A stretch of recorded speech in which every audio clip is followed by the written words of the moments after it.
falando em políticas públicas, você é autora da lei número 18.058, que proíbe os celulares e aparelhos eletrônicos nas escolas públicas e privadas.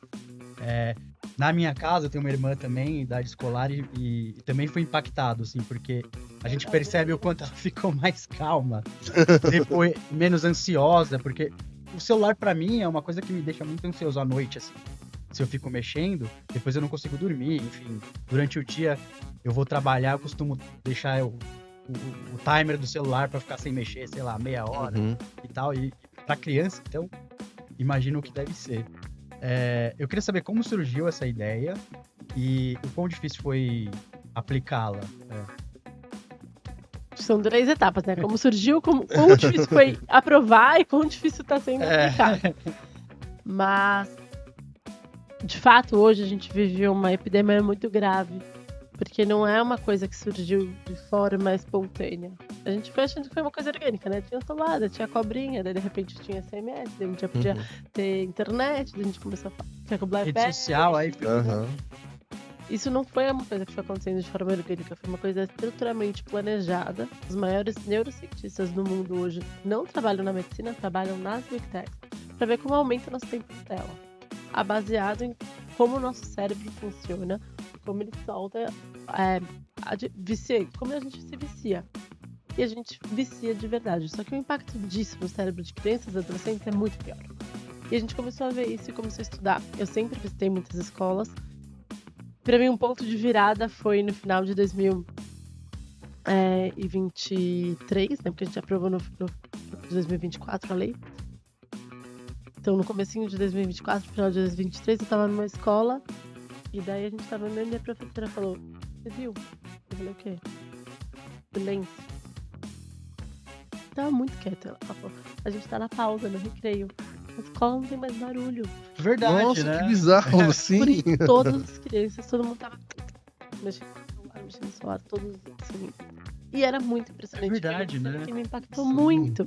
O silêncio do recreio é um lugar que mostra o que estava acontecendo ali com aquelas crianças e adolescentes. E daí a gente começou a estudar e a gente viu que as crianças estavam aprendendo menos, tendo menos capacidade de prestar atenção. Porque os vídeos são muito curtos e viciam o nosso cérebro por 15 segundos, não conseguiam mais assistir uma aula inteira, tendo muito mais problema de saúde mental, ansiedade, depressão, vício, burnout digital. Nossa, tão novas já, né? Com tanto problema. Porque tudo que acontece com a gente, com eles é muito mais, porque o cérebro está em desenvolvimento.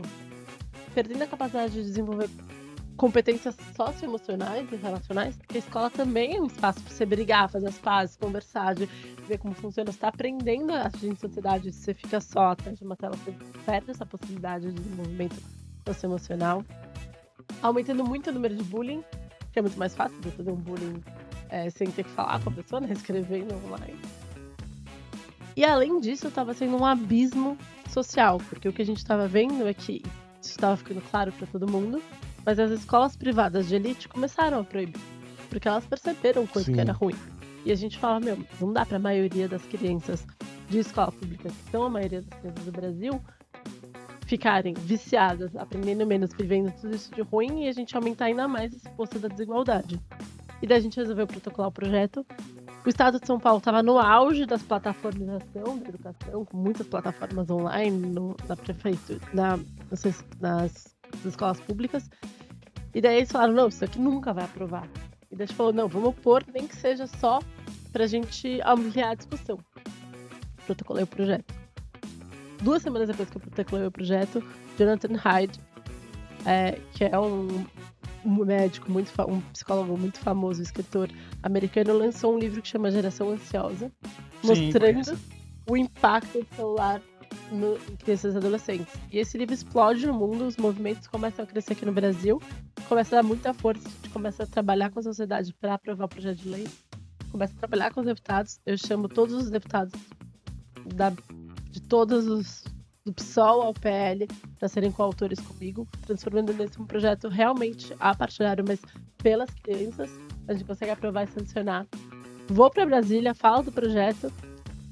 Renan Ferreirinha, no Rio de Janeiro, também já vinha buscando isso no Rio. A gente tinha outros deputados também trabalhando.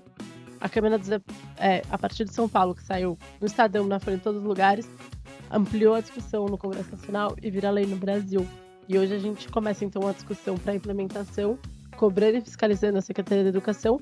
Ainda há um caminho para ir, mas os dados das próprias crianças mostram que já reduziu em 80% o uso do celular nas escolas. Sim. Então é muito significativo ver o impacto positivo. Todas as avaliações são boas. No começo, eu recebia os adolescentes falando: eu vou te matar! O Felca viveu isso.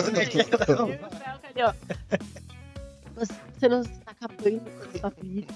Você não sabe o que você está fazendo. Você estava com muita raiva.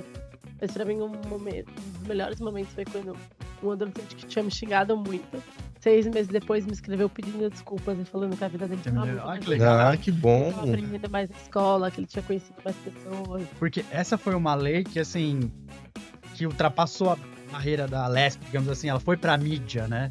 Eu lembro de ter ouvido um episódio, acho que do Café da Manhã, que foi super completo, falando e tal, da Folha. Foi diferente, assim, né? Teve uma... Porque é polêmico. É um tema polêmico, né?